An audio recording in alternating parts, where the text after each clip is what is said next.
مجھے تحریک لبیک کے نوجوان نسل سے ایک تھوڑا شکوہ بھی ہے. فیس بک میں ایک پوسٹ لگائی تھی کہ خان صاحب دل و جان سے آپ سے محبت کرتا تھا، لیکن آپ نے جو غلطی اور گناہ کیا ہے نا، اس ٹائم تو شروع تھا نا، اس ٹائم تو بعد میں، ابھی تو نئی حکومت تھی، بعد میں بہت سارے فرانسیسی سفیر کا مسئلہ بعد میں ہوا، تحریک لبیک کے اوپر جو ظلم کیا گیا وہ بعد میں ہوا. تو اس ٹائم میں نے کہا تھا کہ خان صاحب اگر آپ پاکستان کو دنیا کا امیر ترین ملک بنا دیں، ہر پاکستانی شہری کو 1 کروڑ کا وظیفہ لگا دیں، میرے دل میں 0.01% تیرے لیے ہمدردی نہیں جاگے گی.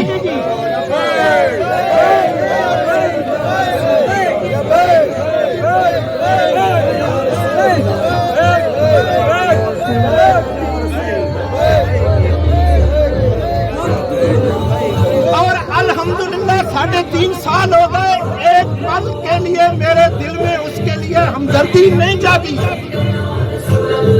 کیونکہ ہمارا مقصد کچھ اور ہے. ہم نے روز قیامت جا کے اللہ اور اللہ کے رسول کو جواب دینا ہے.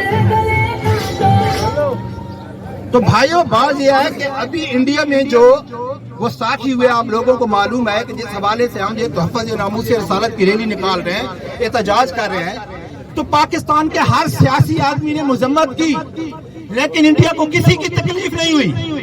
تکلیف ہوئی تو سعد رضوی کے بیان سے ہوئی. کیوں؟ پورا میڈیا تحریک لبیک کا بائیکاٹ کیا ہوا ہے. نعرہ عمران خان ہی وہی لگاتا ہے ناموس رسالت کا، نعرہ وہی سچا عاشق رسول کا لگاتا ہے، اپنے آپ کو امت مسلمہ کا لیڈر کہتا ہے، لیکن میڈیا اس کا بائیکاٹ نہیں کرتا ہے، کیونکہ ان کو معلوم ہے کہ یہ سیاسی نعرہ ہے، اس میں حقیقت نہیں ہے. تحریک لبیک کے منہ سے جو نعرہ نکلتا ہے وہ حقیقت ہوتا ہے.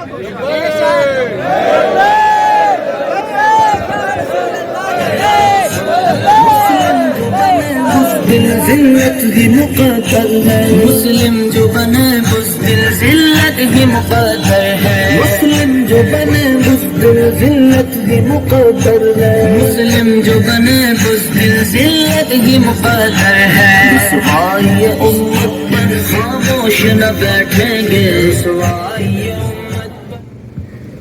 مجھے تحریک لبیک کے نوجوان نسل سے ایک تھوڑا شکوہ بھی ہے کہ اب آپ ایک سیاسی جماعت ہیں، سیاسی جماعت کا مقابلہ کرنے کے لیے آپ کے پاس سیاسی علم ہونا ضروری ہے. ایک سیاسی کارکن کو آپ لبیک یا رسول اللہ کا نعرہ لگا کے چپ نہیں کرا سکتے. سمجھ آئی نا؟ آپ کو سیاست کا بھی شوق رکھنا چاہیے، پاکستان کی معیشت کے اوپر نظر رکھنی چاہیے، ہمارے جو لیڈران کے متضاد بیان ہیں ان کے اوپر رکھنی چاہیے. میڈیا میں آ کے وہ کیا بیان دیتے ہیں، خفیہ کمرے میں ان کی کیا ڈیلنگ ہوتی ہے، یہ آپ کو معلوم ہونا چاہیے، تب جا کے آپ اپنے مخالف سے بات کر سکتے ہیں. لیکن بدقسمتی سے شاید میرے کئی بھائیوں کو میری بات بری لگے کہ تقریباً تحریک لبیک کا ابھی ماشاءاللہ کچھ دنوں سے کیا کہ میں سوشل میڈیا سے ٹچ ہوں، تو میں دیکھ رہا ہوں کہ ابھی ماشاءاللہ ایسا جو نوجوان پڑھی لکھی نسل ہے وہ آ رہی ہے.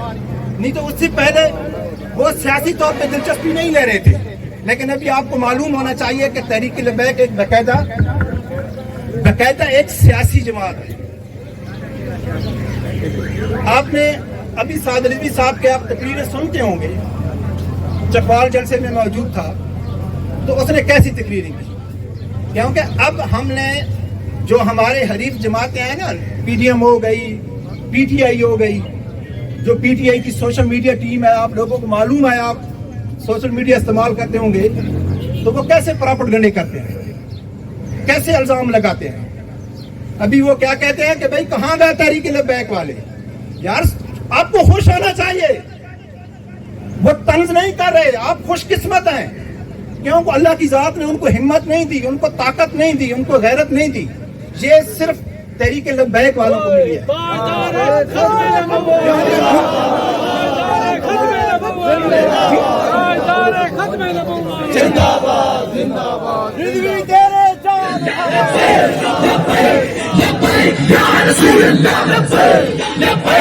لبیک یا رسول اللہ لبیک لبیک لبیک یا رسول اللہ لبیک لبیک لبیک یا رسول اللہ لبیک لبیک لبیک یا رسول اللہ لبیک لبیک. بھائی صاحب ٹائم کی قلت کی وجہ سے میں آخری بات کرتا ہوں کہ جیسا کہ اللہ کی ذات قرآن میں فرماتا ہے کہ دین میں پوری داخل ہو جاؤ, تو بھائی آپ تحریک لبیک میں پوری داخل ہو جاؤ. یہ سوچنے کی بات نہیں ہے, ٹھیک ہے نا, یہ سوچنے کی بات نہیں ہے کہ یار یہ تو چھوٹی جماعت ہے. کئی کہتے ہیں نا پی ٹی آئی والے یار یہ ابھی حکومت میں نہیں آ سکتے. میں اپنی بات کرتا ہوں, میں اس لیے تحریک لبیک کو سپورٹ نہیں کرتا ہوں کہ وہ حکومت میں آئے گی. اللہ چاہے گا جس ٹائم چاہے گا آئے گی, لیکن ہمارا مقصد یہ نہیں ہونا چاہیے کہ بھائی وہ حکومت میں نہیں آ سکتی ہم تو سپورٹ نہیں کرتے. بھائی عمران خان تھا, آپ لوگوں کو معلوم ہے 96 میں اس کے پاس بچوں کے علاوہ کچھ بھی نہیں ہوتا تھا, تو کیا اس ٹائم ہی دلیل بنتی تھی نا بھائی ہم عمران کو تب سپورٹ کریں گے جب اس کے ساتھ بڑے لوگ ہوں گے. ہم نے انشاءاللہ بہت تیزی سے آگے جا رہے ہیں, ٹھیک ہے. آپ اپنے دوستوں کو, اپنے رشتہ داروں کو, اپنے اڑوس پڑوس کو قائل کریں, اور قائل آپ تب کر سکتے ہیں جب آپ کے پاس دلیل ہوگی, آپ کے پاس علم ہوگا, آپ کے پاس نالج ہوگا. اور آج کل کے دور میں تو نالج حاصل کرنا معمولی بات ہے. ایک موبائل لے لو بس پورا دنیا کا نالج آپ کے پاس ہے, ٹھیک ہے بھائی. اللہ حافظ. یا رسول اللہ لبیک لبیک لبیک یا